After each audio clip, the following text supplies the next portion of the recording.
नमस्कार दोस्तों, मैं आपका दोस्त आपका साथी चंद्रजीत शर्मा।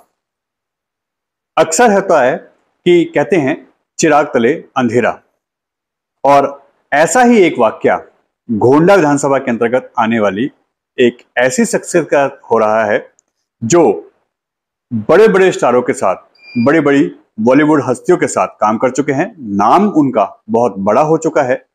इसी गोंडा में रहते हैं। करीब 50 से 60 उन्होंने सीरियल कर लिए, एड फिल्म कर ली, मूवी कर ली। हर एक्टर उनको जानता है और सब उनके साथ काम करना चाहते हैं। मगर अपने एरिया में उनको कितने लोग जानते हैं, कितने लोग उनसे मिले हैं, क्योंकि यह यहाँ के लोकल हैं। और एक सबसे बड़ी बात जो हमने उनसे बात करके हमें पता चला कि वो दिल्ली में रह के बॉम्बे जाते हैं वर्क करने। उनको जब वहां से वर्क मिलता है या आगे पीछे के जो भी उनके शेड्यूल बनते हैं उसके हिसाब से वो दिल्ली से बॉम्बे जाते हैं। कई लोग बॉम्बे जाते हैं, वहां के चकाचौंध में घुल मिल जाते हैं, वहां गुम हो जाते हैं, कोई पहचानता नहीं है। और कई लोग तो ऐसे हैं जो कब आए और कब गए किसी को आइडिया नहीं।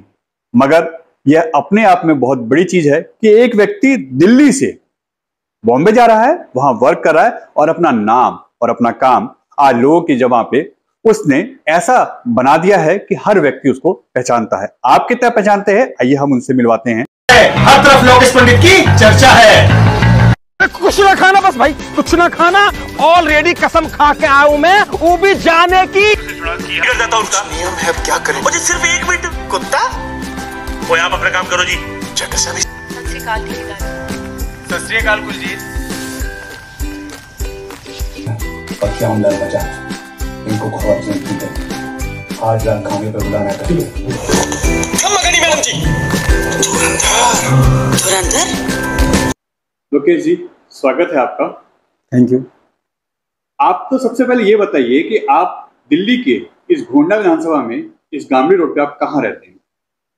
मेरा निवास ये गांवड़ी रोड पे हंसराज डेयरी के पीछे है, 10 गली नंबर 4 और अशोक तिलवाली गली, और बंद गली है, गेट लगा हुआ है, और राइट से फोर्थ मकान है, फोर्थ घर। अक्सर होता यह है कि जहां कोई एक्टर रहता है, जहां कोई काम करने वाला खासकर बॉलीवुड से जुड़ा हो, तो उसको आसपास के सभी लोग जानते हैं। लोग उसके साथ सेल्फी लेते हैं, वीडियो बनाते हैं और अपने आप को प्रेजेंट करते हैं कि हम उनके पड़ोसी हैं। ऐसा आपके साथ कितनी बार वाकया हुआ है? मेरे एक्चुअली कह सकते हैं जब मोबाइल का चलन नहीं था, मेरा एक सीरियल आया था स्कूल डेज, DD1 पे आया था, बहुत हिट सीरियल था। उसमें मेरा करेक्टर बहुत हिट हुआ था। तो कहते हैं ना, जो लैंग्वेज ये वाली गांव की लैंग्वेज मैंने बोली थी उसमें, तो सरकारी स्कूल के बच्चे बने थे। तो उस समय फिर एक सीरियल आया देवी, उसके बाद NDTV इमेजिन पे 2010 में, वो 2000 में आया था, तो 10 साल का गैप रहा। तो बच्चे बहुत आते, घर आते थे। मैं मुंबई था, मैं मुंबई शूट करता, तो घर पे आते थे बच्चे, घर पे आते थे, मतलब कहते थे लोकेश जी कहाँ हैं, लोकेश भैया कहाँ हैं, लोकेश भैया कहाँ हैं। बहुत लोग मिलते थे। उसके बाद फिर क्योंकि कॉमन में ही का हूँ तो लोग जानते हैं कि हाँ ये काम तो करता है, तो लोगों को पता है कि वो आदी हो जाते हैं ना कि हाँ चलो ठीक है, तो काम करते हैं फिल्मों सीरियलों में। तो वो वाला हिसाब है। हाँ, सेल्फी वगैरह कई लोगों ने ली है। और बाहर तो कहते हैं ना कि ज्यादा को घर से ज्यादा बाहर लोग पहचानते हैं, जानते हैं, वहाँ ज्यादा इज्जत मिलती है। तो बाहर के लोग कुछ ज्यादा इज्जत देते हैं, घर के लोग तो घर के होते हैं। अभी तक आपने कौन कौन सी मूवी की हैं? जी, मैंने सर अभी तक जो मैंने फिल्में की हैं लगभग मैं गिना देता हूँ, आपको बता देता हूँ। नन्हे जैसलमेर फिल्म की थी मैंने बॉबी देओल जी के साथ। उसके बाद ये वादा रहा, आई प्रॉमिस, ये कंगना रनावत जी थी इसमें बॉबी देओल जी से। फिर हीरोज करी, उसके बाद अपना पैसा वसूल करी उससे पहले। उसके बाद स्कूल डेज समर ऑफ 99 करी। उसके बाद क्यों हो गया ना करी। फिर नोट पे चोट करी, और अभी यात्रीज है, गैर है, और पूजा मेरी जान आने वाली फिल्म है, और एक फिल्म और है जुगनू, और एक दो शायद मैं मिस कर गया हूँ, कौन सी फिल्म है। यही अभी तक जो है जो बड़ी फिल्म है। एड आपने कितने की हैं, कितने आपने अभी जो आजकल चल रहा है ट्रेंड में कि शॉर्ट फिल्में बन रही हैं, और जो इस तरीके के आजकल एड आ रहे हैं, इन एडों में और कितनी फिल्मों में आपने काम किया है? शॉर्ट फिल्मों में, शॉर्ट फिल्म्स की बात करें तो मैंने लगभग 8 से 10 फिल्में शॉर्ट फिल्म्स की हैं। और एड्स फिल्म्स की बात करें तो मैंने 10 से 12 एड फिल्म्स की हैं। उसमें जैसे जो प्रमुख रहे मोजर बेयर का एड रहा, वो भी आपको यूट्यूब पे मिल जाएगा। विक्स इनहेलर का रहा, जो प्रदीप सरकार जी के साथ वो डायरेक्टर थे, उनके साथ शूट किया। एक वैविक डिस्कवरी चैनल के लिए शूट किया था। राजधानी बेसन का किया था। अपोलो टायर का किया। आरसी कोला, जो यहाँ पे तो नहीं चलती थी लेकिन बांग्लादेश में बहुत चलती थी, वो आरसी कोला का ऐड किया फिल्म फार्म कंपनी के थ्रू मुंबई में। एड को लेके इस टाइम वैसे भी बहुत घमासान मचा हुआ है। बड़े बड़े एक्टरों की इस समय लोग एक तरीके से उनका वर्कआउट कर रहे हैं। उनका सीधा कहना है कि बड़े बड़े एक्टर जितने भी हैं ये पान मसाला बेच के हमारी यंग जनरेशन को बर्बाद कर रहे हैं। उनके साथ ऐसा हो रहा है कि वो अपने बच्चों के साथ क्यों नहीं अप्लाई करते। पान मसाला है, गुटखा है, सिगरेट है, बियर है, दारू है, मगर ये सिर्फ यंग जनरेशन के लिए क्यों ये करते हैं? क्योंकि वो हमारे रोल मॉडल हैं, जल्दी जल्दी लोग उनको कैच कर लेते हैं। तो ऐसे में आप इस पे अपनी क्या राय रखेंगे? देखिए, गलत चीज का कोई भी समर्थन नहीं करना चाहेगा, और आज के लोग कहते हैं कि थोड़ा सा जागरूक भी हो चुके हैं, लोगों को पता है कि ये गलत है, ये सही है, और यंग जनरेशन जो उनको रोल मॉडल मानती है, एक गलत मैसेज जाता है।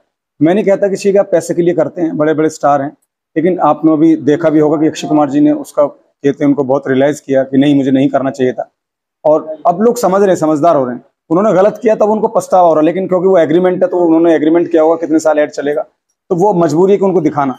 बाकी अब लोग समझदार हैं, अब शायद आगे से स्टार लोग भी ना करें, पैसों के लिए कर लिया वो अलग बात। तो जब इनको ये ऐड दिए जाते हैं तो क्या उस टाइम ये लोग नहीं सोचते? क्योंकि कार्तिक आर्यन को बहुत बड़ा ऑफर मिला था पान मसाला की तरफ से कि आप हमारी ये ऐड करिए। उन्होंने साफ मना कर दिया कि मैं समाज में जिस चीज से कोई बुराई लोगों के बीच में जाती है, जिससे हमारे यंग जनरेशन का नुकसान होगा, मैं ऐसा कोई भी ऐड नहीं करूंगा, आप मुझे कितने भी पैसे दे दीजिए। इसको आप कैसे देखते हैं? क्या अगर ऐसा मौका मिलता तो आप करेंगे? नहीं, देखिए ऐसा है, पैसों के मामले में आदमी थोड़ा डगमगा जाता है। बाकी कार्तिक आर्यन ने जो कहा है बिल्कुल सही कहा है, और मैं तो बिल्कुल नहीं करूंगा, क्योंकि आपको पता है कि आपको देख के लोग सीखते हैं, आप नई जनरेशन सीखती है, बच्चे सीखते हैं, और कार्तिक आर्यन ने बिल्कुल ठीक किया। उसको पता है कि आजकल समाज में क्या चल रहा है। अगर कार्तिक आर्यन भी ऐसा करेगा तो लोग उसका भी बायकॉट करेंगे, उसकी फिल्में भी नहीं चलेंगी। उसको पता है उसका करियर भी सिमट के रह जाएगा। इसलिए कार्तिक आर्यन ने बहुत अच्छा किया, और मुझे लगता है कि सीनियर लोग जो जिन्होंने किए हैं आगे से वो भी शायद अब ऐसा नहीं करेंगे। इस समय बॉलीवुड में बहुत उठापटक चल रही है, खासकर जो खान एक्टर्स हैं, खान गैंग है, क्योंकि खान गैंग ही लोग बोलते हैं आज के टाइम में उनको जी, उनको लेके एक तरीके से पूरे देश में बवाल मचा हुआ है। उनको साफ साफ एक चेतावनी दी जा रही है कि जो हमारे धर्म के खिलाफ जाएगा, खासकर हिंदू समाज, सनातनी लोग, उन्होंने साफ कह दिया है कि हम उनको रोड पे ले आएंगे, हमने ही बनाया तो हम उनको रोड पे ले आएंगे। आप इसको कैसे देखते हैं, कितना सही है ये? देखिए, बायकॉट पूरी तरह से करना तो सही नहीं, क्योंकि हिंदी फिल्म इंडस्ट्री, बॉलीवुड बहुत बड़ा एक नाम है, और उसमें हजारों लाखों लोग काम करता है, सबकी रोजी रोटी चलती है। आप बिल्कुल एक तरह से बायकॉट करना पूरी तरह से वो भी सही नहीं है, लेकिन हाँ, कुछ लोगों ने गलतियां की हैं तो उनको वो पछतावा होना चाहिए। और अब धीरे धीरे समय बदल रहा है, अलग अलग विचारधाराएं, थोड़ा सा कि वो अलग विचारधारा से, वो अलग विचारधारा से, लेकिन धीरे धीरे क्या है कि लोगों को समझ में आ रही चीजें। अब मुझे लगता है उनको भी समझ में, उनके कुछ पुराने बयान रहे, उन्होंने कुछ देश के प्रति कुछ इस तरीके की कुछ बातें की, तो वो लोगों को याद करके, क्योंकि सोशल मीडिया आजकल बहुत मजबूत है, आपको पता है, तो उससे वो लोग बातें निकाल लेते हैं पुरानी, भाई तुमने ऐसा कहा था, तुमने ऐसा किया, इसलिए लोग बायकॉट करते हैं। लेकिन मुझे नहीं लगता कि ज्यादा दिन चलेगा, और बायकॉट बिल्कुल पूर्णतः बायकॉट करना जरूरी नहीं है, क्योंकि हम भी इसी फिल्म इंडस्ट्री का एक हिस्सा हैं। सभी लोग जुड़े हुए हैं, अच्छे बुरे कलाकार, सब तरीके के लोग हैं, और अब लोगों में जागृति फैल रही, थोड़ा सा विचार और मतलब बदलाव आ रहा है इंडस्ट्री, ये भी अच्छी बात है। लाल सिंह चड्ढा आमिर खान को एक तरीके से बर्बाद कर गई। हमने तो ये भी सुना था कि कई दिन वो सदमे में रहे। अब इसी का अपोजिट, जैसे ही गदर 2 का अनाउंस हुआ, सारे खासकर हिंदू समाज इसको किसी भी कीमत पे हिट करवाने के लिए अब लग गया है। ट्रेंड चल रहा है, हिट कराना है, और अब तक की सबसे बड़ी फिल्म हिट करेंगे ये लोग, ऐसा इन लोगों का कहना है। इन्होंने साफ कहा कि हम एक बार नहीं 10 बार भी देखने जाएंगे। तो ये कहां तक ठीक है, एक दूसरे के अगेंस्ट जाने, एक दूसरे को सपोर्ट करना? देखिए, ये सही नहीं है, क्योंकि हमारी फिर ना आगे अगर ऐसे चलता रहेगा तो फिर समाज बिल्कुल बढ़ जाएंगे। देश के लिए सही नहीं है, इंडस्ट्री के लिए भी सही नहीं है। रही देखिए लाल सिंह चड्ढा की बात, हो सकता है उसमें कुछ इस तरीके की खामियां रही हो, कुछ सामाजिक, कहते हैं कि एक विचारधारा के विरुद्ध कुछ कहा गया हो, लोगों को पता है कि इन्होंने इस तरीके का किया है, तो उन्हें सबक सिखाना होता है। चलो भी ठीक है, आमिर खान की फिल्में ये वाली नहीं देखेंगे, बायकॉट करते हैं, तो उसका पता है कि इंडस्ट्री में बहुत असर, लेकिन इंडस्ट्री को बहुत बड़ा नुकसान है, और हिंदी फिल्म इंडस्ट्री को इससे ज्यादा नुकसान नहीं हो सकता।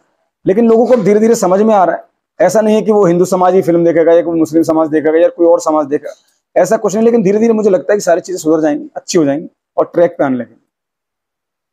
आपने जैसा हमें बताया कि दिल्ली में रह के अपने आप को बॉम्बे में स्टेब्लिश किया। जी होता ये है कि लोग यहाँ से हीरो बनने, एक्टर बनने जी फाइल्स लेके दिल दिमाग में जाते हैं, बॉम्बे जाते हैं, घर परिवार छोड़ के जाते हैं जी और गुमनामी में खो जाते हैं। राइट। उनका कोई नाम लेने वाला भी नहीं होता, कहाँ गए कब आए कोई नहीं जानता। मगर आप इतना बड़ा काम दिल्ली से रहकर बॉम्बे में कर रहे हैं, बॉम्बे से आपको काम मिल रहा है, बॉम्बे में बड़े बड़े स्टारों के साथ आपने काम किया है, तो ये कैसे पॉसिबल हुआ? देखिए बड़ी अच्छी बात है और ईश्वर की कृपा है। सबसे पहले मैं ये कहूँगा भगवान जी की कृपा है। और मैं मुंबई में रहा, मुंबई में मेरा आना जाना लगा ही रहता है, मैं मुंबई में लगातार रहा। तो उसका जो मैंने स्ट्रगल किया, जो वहाँ पे समय बिताया, यहाँ मैंने थिएटर किया पंडित जी के साथ, NK शर्मा जी के साथ। उसके बाद मैं थिएटर रविंद्र दास जी के साथ किया, थिएटर में मैं काफ़ी रमा। उसके बाद फिर मुंबई गया, फिर मुंबई दिल्ली से मेरा, क्योंकि लगाव दिल्ली से, फैमिली मेरी दिल्ली में थी, तो कि फैमिली में शिफ्ट नहीं कर पाया, कुछ इस तरीके के सर्कमस्टांसेस रहे, तो मैं दिल्ली मुंबई चलता रहा। मुंबई से लोगों की कॉल आती है, उनका प्यार है, वो लोग जानते हैं कि हाँ भाई लोकेश पंडित को इस रोल के लिए बुला लो, लोकेश पंडित इस रोल के लिए सही रहेगा। तो मेरा जो थोड़ा ज़्यादा चेंज, अभी मेरी सीरीज आई थी फर्स्ट नाइट स्लीप टाइट, आप नाम देख के सोचेंगे यार वल्गर होगा, किस तरीके का होगा, लेकिन इतनी सुपर डुपर हिट सीरीज रही है। As a main lead Twitter पे से नंबर 2 पे ट्रेंड किया, मोस्ट वॉच्ड सीरीज रही, मोस्ट पॉपुलर सीरीज रही। तो इस सीरीज से मेरे को थोड़ा सा लोगों ने एक थोड़ा ज़्यादा पहचान मिलती है ना, कि हाँ भी ज़्यादा पहचान मिली। इस सीरीज ने मेरा एक थोड़ा सा नाम इंडस्ट्री में, छोटा सा नाम उभर के आया, लोगों को पता है इसने अच्छा काम किया। उसमें मेन लीड मैंने, बहुत फुल कॉमेडी सीरीज है, उसमें कोई वल्गरिटी नहीं, फुल कॉमेडी। MX प्लेयर पर सुपर डुपर हिट रही, फिर हंगामा ने खरीद लिया, हंगामा ने उसका सेकंड सीजन बनाया, वो भी सुपर डुपर हिट रहा। अभी जैसे आप यहाँ गोंडा विधानसभा में रहते हैं, जी सर, हंसा डेयरी के पास जी, तो क्या आपका आगे जाके ऐसा कोई मूड है कि आप यहाँ से बॉम्बे शिफ्ट हो जाएंगे या आप यहाँ से मूव करने की कुछ सोच रहे हैं? नहीं ऐसा तो नहीं है, अभी तो हाल फिलहाल ऐसा कोई आइडिया नहीं है, क्योंकि बच्चे भी यहीं पढ़ रहे हैं, फैमिली मेरी यहीं है, और कहते हैं रिलेशन रिश्तेदारियाँ भी सब आसपास ही। तो मेरा खुद मन नहीं करता कि मैं जाकर शिफ्ट हो जाऊँ। मुझे यहाँ से भगवान ईश्वर काम दे रहा है, तो फिर मेरी जरूरत क्या जाने की मुंबई। और आने वाले समय में तो आप बदलाव देख रहे हो कि यूपी में भी, यहाँ पर भी, नोएडा में भी इंडस्ट्री आने वाली है, फिल्म इंडस्ट्री पूरी शिफ्ट हो जाएगी। तो धीरे धीरे काम तो अब ये इससे कर फर्क नहीं पड़ता कि आप मुंबई रहते हो, कलकत्ता रहते हो। ऐसे कई कलाकार हैं जिनको जानता हूँ, कोलकाता रहते हैं, कोलकाता से कॉल आता है, मुंबई से बहुत लोग दिल्ली में ऐसे कई कलाकार हैं जिनको दिल्ली से कॉल आता है, मुंबई से। मुंबई की फिल्मों का आपको वो दायरा नहीं रहा कि आप दिल्ली मुंबई कहीं भी रहो, बस आप कलाकार होने चाहिए, अच्छे कलाकार होने चाहिए, आप उस रोल में फिट होने चाहिए, आपको कॉल आए। आप यंग जनरेशन को क्या मैसेज देंगे, क्योंकि हर इंसान की चाहत होती है आजकल, खासकर यंग जनरेशन की, कि वो बड़े से बड़ा एक्टर बन जाए, उसको दुनिया पहचाने, उसका नाम हो, बड़ा सेलिब्रिटी हो, मगर जब वो सक्सेस नहीं हो पाते किसी कारण से, तो वो नशे की लत में चले जाते हैं, गलत ट्रैक पे होते हैं, और फिर ऐसा होता है कि वो अपनी जिंदगी चले जाते हैं और परिवार को भी वो नुकसान पहुंचा के जाते हैं। इनको क्या मैसेज देंगे आप? देखिए मैं बताना चाहूंगा, यंग जनरेशन में आदमी ठीक है, आपको फिल्म इंडस्ट्री में ट्राई करना चाहिए, नहीं ट्राई नहीं करना चाहिए। जो भी आपका सपना है उसको, उस सपने की तरफ आप दौड़ो जरूर, उस सपने को पूरा करने के लिए जी तोड़ कोशिश करो, जान लगा दो। लेकिन इतने भी मत इतना भी मत अंधे हो जाओ कि आपको पता ही ना चले कि सही क्या गलत क्या। आप गलत राह पे चले जाते हो, गलत लोगों के बीच में फंस जाते हो। और सबसे बड़ी बात, आप जाओ तो तैयारी करके जाओ। हमारे देश में डॉक्टर बनते हैं, डॉक्टर की तैयारी MBBS करके जाते हैं, इंजीनियर बनते हैं तो BTech करके जाते हैं, इलेक्ट्रॉनिक इंजीनियरिंग करके जाते हैं। तैयारी के साथ जाओ। बहुत लोग आजकल ट्रेंड क्या चल पड़ा है कि टिकटॉक की वीडियो बनाई, यूट्यूबर ने यूट्यूब का कुछ वीडियो बनाया, उसने लगा कि अरे मैं तो हीरो बन गया, मैं तो स्टार हूं, मैं तो बॉलीवुड में ट्राई करना चाहिए। वो लोग चले जाते हैं मुंबई, और ऐसे कितने लोग हैं, हजारों लाखों लोग ऐसे चले जाते हैं मुंबई कि हाँ ठीक है अब तो हमें कल काम मिल जाएगा। लेकिन जब वो देखते हैं ऑडिशन में, वो लगातार फेल होते चले जाते हैं। उनको पता है कि हमारी, क्योंकि उन्होंने सीखा नहीं होता। देखिए मेहनत आदमी मेहनत से काम होता है, और मेहनत ही आगे आपको बढ़ाती है। अगर आपके अंदर टैलेंट नहीं तो आप नहीं चल पाएंगे, चाहे कितना भी कोशिश कर लो, चाहे 20 साल रह लो, 30 साल रह लो, लेकिन अगर आप मेहनती हैं और थोड़ा सा लक का अगर फेवर मिल गया तो आप जरूर कामयाब होगे। ये मैं आपको सच बता रहा हूँ, क्योंकि मेरे साथ हुआ है। आपकी फैमिली, क्योंकि एक्टर बनना, फिल्म इंडस्ट्री में जाना, ये कोई अच्छा नहीं माना जाता, लोग इसको गलत तरीके से देखते हैं, इनके लिए ऐसे शब्द यूज करते हैं, कई बार सुन के भी अच्छा नहीं लगता वो। तो कई बार ऐसा होता होगा आपकी फैमिली में भी, तो क्या कभी ने इसके लिए खिलाफ ऑब्जेक्शन नहीं किया, आपको रोका नहीं, या आपको कुछ बोला नहीं इस चीज के लिए? नहीं, आप सही कह रहे हैं। देखो मेरे पापा पहले बोलते थे, अब पापा भी पिछले साल मेरे एक्सपायर हो गए पापा, तो वो बोलते थे भांडों का काम क्या करने लगा, भाई थोड़ा पढ़ा लिखा। क्योंकि मेरा जो छोटा भाई है वो ऑस्ट्रेलिया में सेटल है, इंजीनियर है, सगा भाई छोटा, और मेरी बहन वो पढ़ी लिखी, वो IAS अकेडमी का इंस्टीट्यूट चलाते हैं। तो बस मैं ही थोड़ा सा इस तरीके का, लेकिन मेरे को बचपन से शौक था इसी लाइन में जाना है। पापा कहते थे भांडगिरी की लाइन में हम, क्योंकि वो लाइन अच्छा नहीं मानते, क्योंकि पुराने विचारों के लोग हैं। लेकिन जब वो मेरा काम देखते थे, उनको टीवी पे देखा, उन्होंने सीरियल्स में देखा, फिल्मों में देखा, तो उनको भी अच्छा लगा, फिर वो खुशी मिलती थी उनको। यानी आप इस चीज को मानते हैं कि इसको अच्छे नजर से नहीं देखते लोग? नहीं, पहले नहीं देखते, अब तो खैर लोग तो अच्छी तरीके से देखते हैं। आपको पता ही है आज के 3 चीजें बहुत चलती हैं इंडिया में, एक तो फिल्म इंडस्ट्री में एक्टर, और दूसरा क्रिकेट, और तीसरा पॉलिटिक्स। लोकेश जी, आपने हमसे बात की, धन्यवाद आपका। और उम्मीद करते हैं कि आने वाले समय में इस गोंडा विधानसभा के साथ आपका भी नाम आगे बढ़ेगा और आप भी यहाँ पे बहुत कुछ गेन करके दोबारा आपसे हम इंटरव्यू करेंगे। धन्यवाद आप लोकेश जी। थैंक यू सो मच, धन्यवाद चंद्र जी, धन्यवाद। तो ये थे हमारे साथ लोकेश पंडित, जो कि अपनी इस गोंडा विधानसभा की बहुत जाने माने एक एक्टर भी हैं और लोग इनको पहचानते भी हैं। मगर कई लोग ऐसे हैं जिनके सामने से निकल के जाते होंगे तो लोग इनको नहीं पहचानते होंगे। अब यह इंटरव्यू देखने के बाद काफी लोग इनको सर्च करेंगे, इनसे मिलने की कोशिश करेंगे और कहीं आएंगे जाएंगे तो शायद इनसे पूछ के इनके साथ सेल्फी लें, ऑटोग्राफ लें। और होना भी चाहिए, क्योंकि आजकल वोकल टू लोकल ये चीजें चल रही हैं, ये ट्रेंड में भी हैं और हर व्यक्ति चाहता है कि अपने देश का व्यक्ति, अपने क्षेत्र का व्यक्ति, अपने लोकल एरिया का सामान, व्यक्ति, चीज ये फेमस हो। तो अपने लोगों के साथ क्यों ना हम आगे बढ़ें। अगर कोई प्रोग्राम होता है तो हम बड़ी बड़ी सेलिब्रिटी को बुलाते हैं, अपने इस भाई, अपने इस दोस्त, अपने इस क्षेत्र निवासी को क्यों ना आगे बढ़ाया जाए।